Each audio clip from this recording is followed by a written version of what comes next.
Hola, ¿qué tal? Bienvenidos a la Coordinadora Republicana. Mi nombre es José Mario Azalde. Muchas gracias por seguirnos. El día de hoy tengo la grata compañía de un connotado jurista, el doctor Víctor García Toma. Doctor García Toma, espero que se encuentre muy bien. Gusto en saludarlo, José. Mis respetos. Buenos días.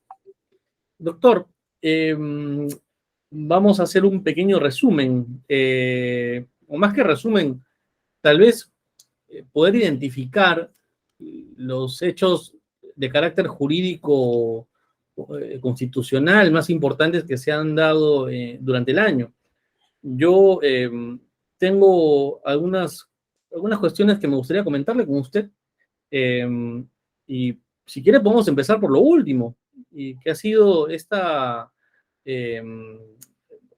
iniciativa, entiendo, de pretender que el presidente del Congreso asuma el despacho presidencial cuando la presidenta, o en este caso la presidente, se ausente, ¿no?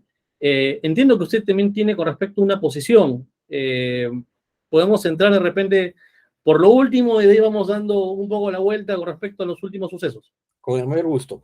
Es un tema evidentemente constitucional. Me parece secundario, que adquiere importancia o relevancia por las circunstancias en las que vive el país, ¿no? Y estas circunstancias son sui generis. Usualmente cuando se construye un modelo constitucional y se habla de una plancha presidencial, se entiende que los vicepresidentes tienen la responsabilidad de, en unos casos, cumplir con la regla de sucesión constitucional para mantener, digamos, el sistema. Y eventualmente también se utiliza la figura de los vicepresidentes cuando el presidente tiene que llevar a cabo actos en el exterior o ausentarse del país por razones médicas, etcétera, etcétera. Y entonces existe la necesidad de encargar brevemente, ¿no es cierto?, el despacho presidencial para las tareas cotidianas. Lo que ha sucedido aquí es que, salvo el caso de Valentín Paniagua, que fue un gobierno de 9 meses, aquí tenemos también una figura de una presidenta que no puede encargar el despacho a nadie porque no tiene, digamos, otro vicepresidente que la acompañe, ¿no? Ahora, en términos fácticos, esto surge porque el Perú ha sido invitado a la ceremonia de juramentación de Lula da Silva. Alguien podría decir, bueno, es una juramentación más.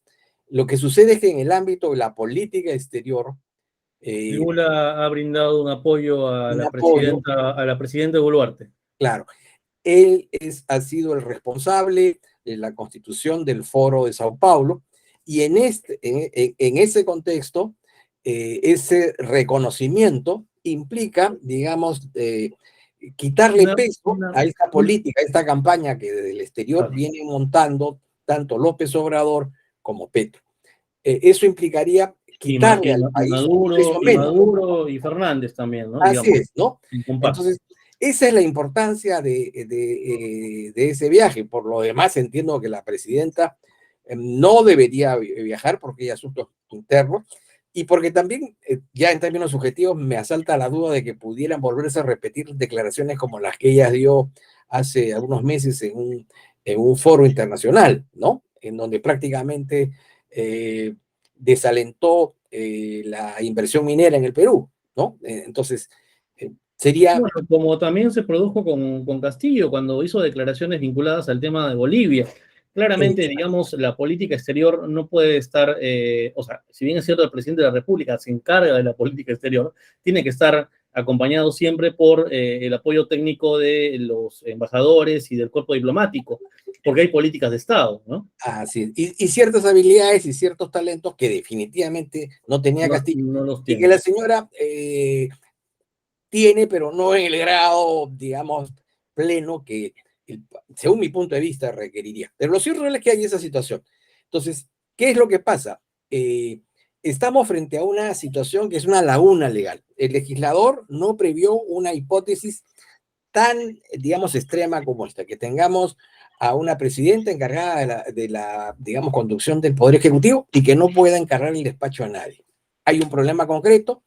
¿Cómo se resuelve ese problema concreto? La ley del Congreso no es una ley ordinaria, es una ley de desarrollo constitucional, forma parte del bloque de la Constitución, precisa, complementa, detalla los alcances de la Constitución. En consecuencia, es una norma apropiada que, que tiene la ventaja adicional de que no se requieren dos legislaturas y obviamente tampoco se requieren los 87 votos. La señora Boluarte nunca va a obtener 87 votos, es decir, tiene a su a las bancadas que le siguieron de soporte cuando ella participó del gobierno anterior, las tiene claramente en contra. Y no es exacto de que se afecte el principio de separación de poderes, porque se afecta tanto violando digamos, se afecta tanto dictando, se afectaría tanto aprobando una ley de desarrollo comunal como reformando la Constitución, porque la separación de poderes es un punto central, no puede ser A eso modificado. quería llegar, porque nuevamente estamos frente al problema de la separación de poderes. O sea, estamos ante, digamos, la cefalía de un poder del Estado, en este caso es el Poder Ejecutivo, pero tendrían que entrar las competencias de otro poder del Estado, que en este caso es el legislativo, frente a esta situación. Claro. Hay actos complementarios. Por ejemplo, el Poder Legislativo faculta al Poder Ejecutivo para dictar decretos legislativos. El Congreso de la República controla los actos de la celebración de tratados, aprobación de decretos de urgencia, etcétera. Hay puntos de contacto entre uno y otro, pero lo central es que no es cierta la tesis de que en el caso de nuestro proceso de separación de poderes se da en el marco de un presidencialismo. El Perú fue presidencialista a la manera americana desde la Constitución de 1828, pero hasta la Constitución de 1856. A partir de allí empiezan a introducirse una serie de instituciones parlamentarias, la interpelación, la censura, el voto de investidura, la cuestión de confianza, la estación de preguntas, el Consejo de Ministros, el primer ministro, la refrendación ministerial. Y si usted quiere, le puede agregar también que en esa situación extrema, excepcional, que probablemente no pueda volverse a repetir, el presidente de la República se encargue por un breve lapso del encargo del despacho. Que no significa que tenga que presidir los consejos de ministros, porque el presidente del Consejo de Ministros puede presidirlos sin necesidad de contar, si ante la ausencia del presidente puede encargarse de ello. Yo lo que tengo la impresión, doctor, no sé si usted lo comparte, es que hay figuras del control político de un modelo parlamentarista que se han impuesto, y no sé, de manera, digamos, medio forzada, en un sistema que es presidencialista atenuado. Entonces, no hay una correspondencia entre el fundamento, digamos, del control político que se ha traslapado y que se ha implementado en el Perú con respecto a la forma de gobierno que tenemos. Yo tengo esa impresión. Por tanto, en ese momento hay una discusión a nivel constitucional sobre, primero, cómo son los mecanismos de control político, que creo que es el gran tema de discusión política de este año, que está terminando, ¿no? Ha sido el gran tema y además que viene arrastrando, me parece, desde la primera sentencia del Tribunal Constitucional con respecto al caso Kuczynski. Es decir, y ahí viene también otro tema que quería hablar con usted, con respecto al tema, a la responsabilidad del Tribunal Constitucional. Es decir, usted que ha sido miembro, ha sido presidente del Tribunal Constitucional. El Tribunal Constitucional, cuando quiere, se pronuncia incluso más allá, va más allá de lo que debe pronunciarse en un caso concreto. Y lo hace por diversos motivos, y a veces lo hace bien, digamos. Si hay alguna figura que no queda clara, profundiza, me parece adecuado. Pero hay veces en que no lo hace. Hay veces en que dicen, no. Yo creo, por ejemplo, que en el caso del control político, el Tribunal Constitucional tuvo en las sentencias vinculadas al caso Kuczynski, al caso Vizcarra, etcétera, etcétera, la oportunidad de poder profundizar y aclarar esto, pero aclararlo, digamos, debidamente, y no lo ha hecho. Ahora, uno diría, ¿corresponde eso al Tribunal Constitucional? Yo particularmente creo que no. Creo que es un tema que está más vinculado a la praxis entre dos poderes del Estado, el Ejecutivo y el Legislativo. Y entiendo además que hay un margen para poder, eh, digamos, ir por la negociación política. Por ejemplo, y no sé si usted está de acuerdo, bueno, acá usted es el maestro, yo simplemente soy acá el alumno. Entiendo que, por ejemplo, una salida que se tiene y que no se está utilizando, ayer lo conversaba con la doctora Flores Nano, en una entrevista, es, por ejemplo, que se le pueda dar poder al presidente del Consejo de Ministros cuando el gobierno está arrinconado, cuando el presidente de la República está arrinconado frente a un Congreso opositor. Lo que, por ejemplo, pasó en Francia con Mitterrand y con Chirac, es, digamos, alta política, diríamos ahora, ¿no? Pero que ahora no se aplica. Yo puedo llamar como presidente del Consejo de Ministros a un opositor para tener una mayor legitimidad y para ampliar mi base política y para también mantener tranquilo el Congreso. Pero eso no se hace. Acá lo que se hace es, no nos entendemos, vamos al Tribunal Constitucional. Y que ellos resuelvan. Y el Tribunal Constitucional, y ahí le hago un comentario crítico. No sé si usted está de acuerdo. Yo creo que el juez constitucional muchas veces no asume su responsabilidad democrática. Tengo esa impresión. No sé usted qué opina, doctor. Disculpe por la extensión del comentario. José, permítame solamente sí. terminar la conversación sobre la primera pregunta. El presidencialismo vendría a ser el caballo y el parlamentarismo el burro. De la unión de las instituciones presidencialistas y parlamentaristas ha surgido un tercio, ha surgido una mula.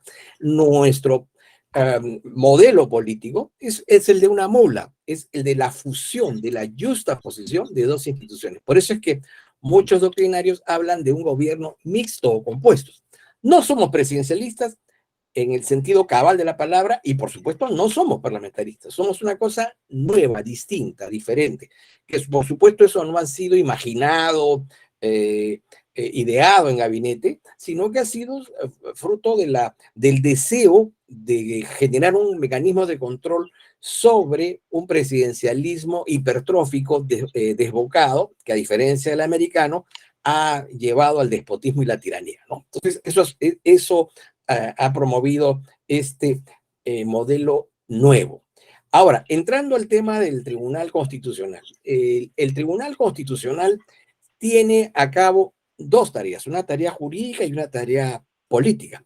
Una tarea jurídica es la de resolver las controversias o conflictos que se dan entre dos partes, y lo hace utilizando un lenguaje, utilizando un mecanismo de interpretación, y utilizando decisiones que tienen la naturaleza de cosa juzgada, etcétera, etcétera. Allí nos movemos en el ámbito jurídico, pero tiene también un ámbito político en la medida en que la Constitución es un documento político, contiene una ideología, una doctrina, un programa político. Y el papel del tribunal... y el mecanismo de elección también, porque es el Congreso quien elige a los miembros del Tribunal Constitucional. Claro, el papel del tribunal es el de contribuir a la pacificación de la solución de esos problemas y generar gobernabilidad. Es por eso que en muchas ocasiones el Tribunal Constitucional puede tener una respuesta jurídica, pero esa respuesta jurídica puede afectar la gobernabilidad. Y en consecuencia es por eso que renuncia a esa interpretación y busca otra, ¿no es cierto? Y para eso se han inventado pues las sentencias aditivas, las sentencias reductoras, las sentencias exhortativas, ¿no es cierto? Incluso hay sentencias que han promovido políticas de Estado. ¿De dónde surgió la SUNEDU? La SUNEDU surgió de una sentencia del Tribunal Constitucional, ¿no? Entonces, el Poder Ejecutivo, el Parlamento tomó la propuesta y la hizo suya, generando una política para el mejor control y la calidad de las universidades. Luego, por supuesto, la SUNEDU se ha desbocado y ha merecido, con justa razón, desde mi punto de vista, esta ley que permite resguardar la autonomía del sistema universitario. Ahora bien, ¿por qué en algunos casos el tribunal se pronuncia estrictamente en términos jurídicos y por qué en otros casos, sin abandonar lo jurídico, digamos, acude al horizonte de lo político? Eso tiene que ver con el timing, tiene que ver con el tiempo, tiene que ver con la conveniencia, la oportunidad, también internamente si se cuenta con digamos, una armonía, una sindéresis entre todos los miembros del tribunal para dar una propuesta en ese sentido, ¿no? Entonces, depende el tribunal de esos factores, ¿no? Conveniencia, oportunidad, la capacidad de poder concordar, ¿no es cierto? Algo que va más allá del del tema normativo, pero que tiene que ver con la norma, evidentemente. Doctor, y también podría ser que los jueces estén muy influidos por el paradigma del neoconstitucionalismo que exige un cierto activismo judicial, pero en mi opinión, y le vuelvo a repetir, sin responsabilidad democrática. Usted dice el timing, perfecto, pero a veces, digamos, los jueces, son jueces, no necesariamente leen correctamente el timing político. Podrían actuar de buena fe, pero meter la pata, hablando en criollo. Entonces, es decir, el perfil en todo caso de los jueces constitucionales debería ser un perfil jurídico-político, no debería ser propiamente, digamos, de técnicos, digamos, vinculados a la técnica, de, digamos, de la argumentación jurídica, vinculados a las cuestiones doctrinales, sino también que tengan la capacidad de hacer lectura política y asumir su rol democrático, republicano, cuando se den las circunstancias. Entiendo que es así, o debería ser así. Totalmente de acuerdo. ¿Por qué existe por qué se creó la jurisdicción constitucional en el Perú? Porque había un poder judicial que era sordo, ciego y mudo, ¿no es cierto?, ante una realidad política que afectaba el orden constitucional, que evidentemente no generaba seguridad jurídica, ¿no?, que no promovía la gobernabilidad. Y es por esa razón que se le quitó esa función que implícitamente tenía tuvo el Poder Judicial hasta el 63, que eso se hizo ya expreso a través de la ley orgánica del Poder Judicial, y ingresamos a este modelo. Y estoy de acuerdo con usted que cuando se elige a los miembros del tribunal, hay que pensar que deben ser ambidiestros, es decir, deben ser juristas, en el cabal sentido de la palabra, y deben también tener un sentido de lo político, que nada tiene que ver con lo partidario, con el sentido de lo político, claramente ubicado en una realidad particular y concreta, con conocimiento cabal de los principios y valores políticos que sustentan la Constitución, para que eso eventualmente se exprese en algunas sentencias que requieran, ¿no es cierto?, de un acto de creación, digamos, jurisdiccional, ¿no?, que sea más allá de lo técnico. Los técnicos son muy buenos para asesorar, pero no pueden decidir por una razón muy sencilla. El que no se va a estos cargos a hacer poesía, no se va a estos cargos a crear construcciones y artificios jurídicos que están totalmente desconectados de realidad, o que simplemente Son formalistas, digamos, legalistas. así es, ¿no? Y luego nos llenan de teorías, y etcétera, etcétera, etcétera, ¿no? Y que evidentemente lo que hacen es generar una realidad paralela, ¿no? Por ejemplo, para poner un caso extremo, ¿cuál ha sido la discusión de estas semanas?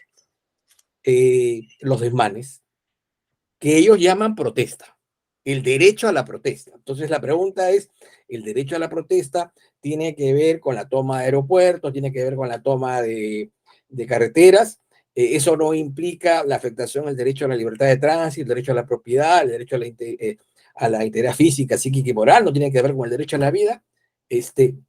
No, en tanto eso no afecte a los que protestan y que protestan con violencia. Esa teoría, ¿no es cierto?, que ha sido creada en ese marco, evidentemente nos habla de dos realidades paralelas. Queremos tener a un orden policial sin pito, sin palo, ¿no? Porque el pito también puede molestar, alterar o afectar la consistencia psicológica de los manifestantes. Eso es un absurdo, ¿no?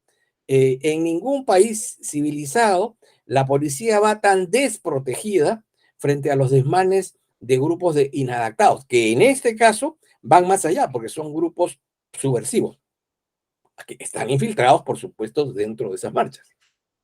Bien. Doctor, quiero volver a reiterar la pregunta que le hice, creo, y no fui claro, porque se la hice, digamos, entre líneas. Sí. Si el Tribunal Constitucional, en la primera sentencia, entiendo que fue el caso Kuczynski, si no me equivoco, se hubiera pronunciado sobre control político entre poderes del Estado, el causal de vacancia por incapacidad moral, debido proceso en los juicios políticos. ¿Usted no cree que en este momento no estaríamos en esa situación de inestabilidad y de caos institucional y ellos hubieran dado un aporte importante para esclarecer esta situación? Permítame repreguntarle.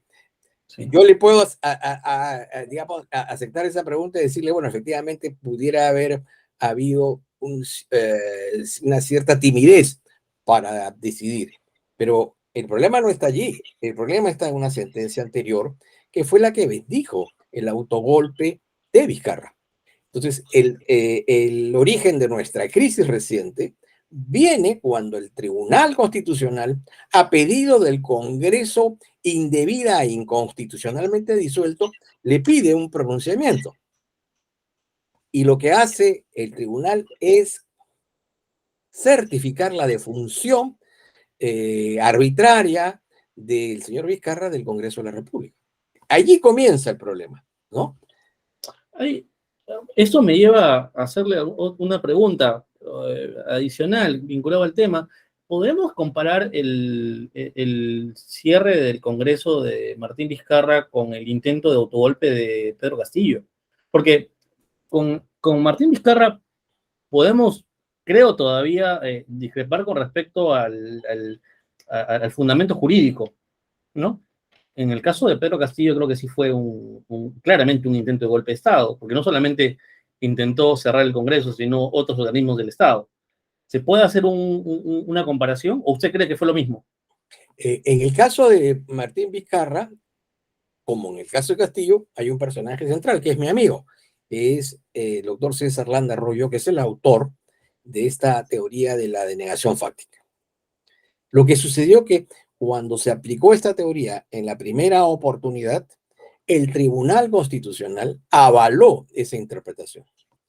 Posteriormente, el Congreso de la República, previendo que en el futuro pudiera generarse un escenario igual, dictó una ley a efectos de que esta situación no pudiera volverse a repetir.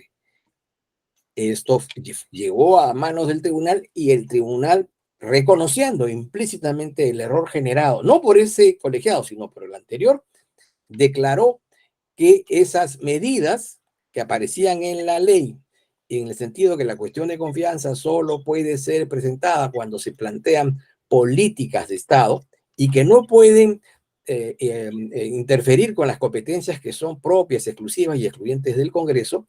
En consecuencia, ahí ya hablamos de un escenario diferente, porque en lo primero había una situación que debió ser en su momento arreglada por el tribunal, que no lo hizo y que por el contrario convalidó. Y ya en el segundo escenario, era evidente que lo que estaba haciendo Castillo era inconstitucional, no porque a usted o a mí me parezca, sino porque el tribunal lo había dicho y porque existía una ley que así lo decía, ¿no? Es decir, que con Vizcarra todavía podemos discrepar con respecto a la legitimidad jurídica de lo que hizo. Con Castillo no. No, Ojo, no me estoy poniendo como abogado defensor del ingeniero Vizcarra. Yo creo que fue un gobernante autoritario y, bueno, tendrá en su momento que responder políticamente por lo que hizo. Y que pero al menos históricamente va a quedar como un golpista, ¿no es cierto? Más allá de lo que diga esa sentencia, históricamente va a quedar como un golpista. Porque las sentencias resuelven jurídicamente un problema, pero no significa que desaparezca la verdad política. Y la verdad política fue un golpe de Estado. Exactamente. Sí. Bien, doctor, para ir terminando, le agradezco mucho estos minutos. Sé que está muy ocupado. Me ha costado poder lograr esta entrevista. No, al contrario, más bien, disculpa. Quisiera preguntarle cuáles son, en su opinión, los retos que nos queda para abordar el siguiente año a nivel constitucional. Muchos están ya hablando de la reforma electoral, otros de la reforma política de la Constitución. Me parece que el tema de la reforma del régimen económico ya no está ya no se está discutiendo tanto en la esfera pública. Ahora se están concentrando más en la estructura política que va a permitir, digamos, la próxima elección del presidente y los congresistas, ¿no? Se está hablando también de un posible retorno a la bicameralidad. Hay muchos temas que están ahí rondando en la esfera pública. Me gustaría saber cuál es su opinión, al menos desde su lectura como jurista, como es presidente del Tribunal Constitucional, con respecto a cuáles son los retos y desafíos que tenemos para el próximo año. Necesitamos aprovechar estos 16 meses en el Pleno Constitucional, digamos, en llevar a cabo algunas reformas muy precisas. No pretendamos llevar a cabo un proceso muy amplio de reformas porque no vamos a tener el tiempo necesario para discutir, para debatir, para ponernos de acuerdo de manera razonable. En consecuencia, tenemos que tocar los puntos más álgidos, ¿no es cierto? Bicameralismo, restitución de la reelección, adelantar, digamos, la supresión del voto preferencial que estaba para el 26, hay que pasarlo al 24, buscar un mecanismo que efectivamente impida a las personas que tienen condenas por delitos dolosos, digamos, condenas firmes, ¿no es cierto? O incluso que hubiesen estado sometidos al proceso de rehabilitación en determinados delitos, para que, digamos, el Parlamento no se vea finalmente inundado por figuras que eventualmente pueden generar suspicacia, duda, ¿no? Etcétera. Luego se requiere un paquete muy fuerte, y ahí para eso tenemos tiempo, para las reformas electorales que permitan la ampliación de la participación política, desburocraticen, ¿no es cierto?, este proceso y que eso debe llevar a la renovación de las autoridades electorales, porque para un sector importante del país no generan confianza, ¿no es cierto? En consecuencia, para que no exista ninguna duda de que estamos tratando de comenzar un tiempo nuevo, así como se van los congresistas, así como se van se va la presidenta de la República, que son elegidos por el pueblo, con mayor razón para los que son meramente designados, ¿no? Y en el caso del Poder Ejecutivo, usted no me ha formulado esa pregunta, pero creo que es importante, en 16 meses no le vamos a pedir que construya puentes ni carreteras, ¿no es cierto? Por supuesto, proseguir las que ya Aunque se debería atender la agenda social, ¿no? A eso vamos. Uh-huh. Sí se debería mejorar rápidamente, en lo posible, todo lo que son servicios básicos, sobre todo educación, salud, seguridad ciudadana. Luego, restablecer la meritocracia y combatir muy fuertemente la corrupción.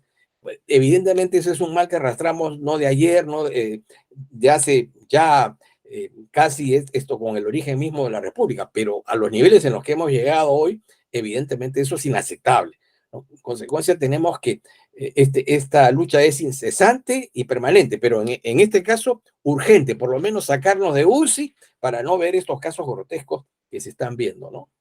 Doctor, ahora sí la última pregunta. De hecho, creo que voy a cambiarle el nombre al programa. Debería ser la última pregunta porque siempre digo la última pregunta y nunca acabo.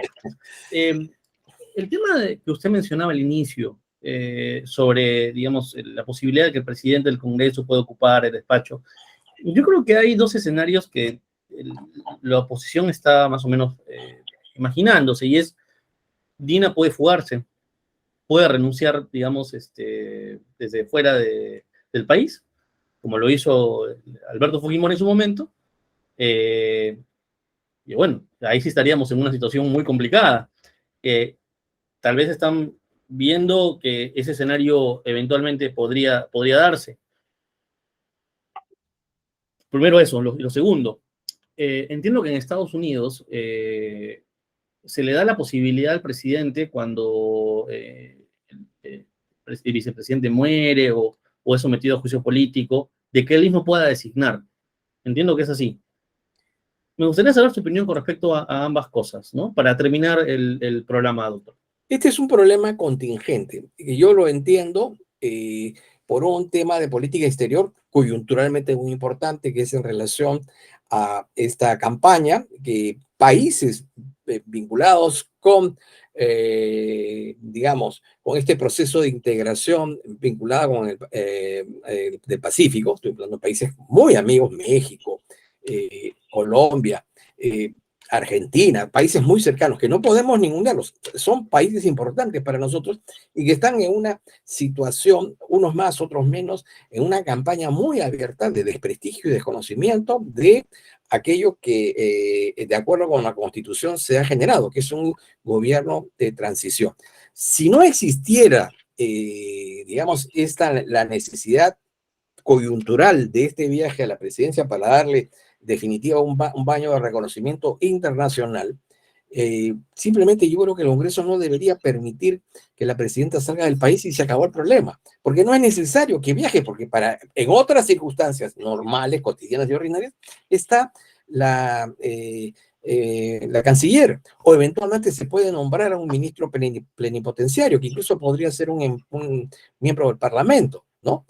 Como se ha destilado en algunas ocasiones del pasado. Entonces, aquí el debate viene por el tema coyuntural, pero es un tema secundario que pasado mañana, cuando se desapruebe el proyecto, porque va a ser desaprobado, porque ya está claro que va a ser desaprobado, nos olvidaremos y regresaremos a la agenda importante, ¿no? A la agenda que es la que abarca hasta los 18 meses. Lo que le mencionaba con respecto a Estados Unidos, ¿esa solución le parece a usted adecuada? Que el presidente en Estados Unidos tienen un presidente y un vicepresidente, y el caso más emblemático fue que ha sido avaliado el presidente Kennedy, viaja su vicepresidente Lyndon Johnson, si no me equivoco, con el presidente de la Corte Suprema, van a Dallas, y cuando se enteran que el presidente ha muerto, en el avión, el presidente de la Corte Suprema le toma juramento a Johnson. La idea, el mensaje es muy claro, ni por un segundo el gobierno de los Estados Unidos tuvo un timón vacío, ¿no? Es decir, ese fue el mensaje de ese hecho simbólico. Y necesitan solo un vicepresidente, porque no se presentan las circunstancias que se han dado en el Perú. ¿Por qué tenemos dos vicepresidentes? Porque era muy usual en el siglo XIX que el primer vicepresidente conspirara contra el presidente. Entonces lo que se hizo fue crear un segundo vicepresidente para que conspiraran entre ellos, ¿no? Uno contra el otro. Esa es la realidad política. Entonces, por eso es que tenemos dos vicepresidentes. Pero aún superamos, pues, el realismo mágico, ¿no? Ya estamos en el mundo de Macondo, porque ahora nos hemos tenido una plancha presidencial acogida como válida cuando no cumplía con los requisitos. De ahí viene el problema también, culpa del jurado. Si el señor Cerrón estaba impedido de postular a la plancha, se cae toda la plancha. Es así. Eso debió ser así. Y ahora ha venido el tema de que al año y medio, o año, 4 meses de ejercicio del poder, el señor Castillo se va por incapacidad moral. Entonces, eso solo... Por golpista. Claro, por golpista y evidentemente luego el juicio político que le hace el Congreso. Y más bien hay que agradecer la lealtad a las Fuerzas Armadas, ¿no? Totalmente. Actuaron, digamos, debidamente. Doctor, como siempre ha sido un placer entrevistarlo. Le deseo un feliz año. Espero que, como usted me mencionaba al inicio del programa, ¿no?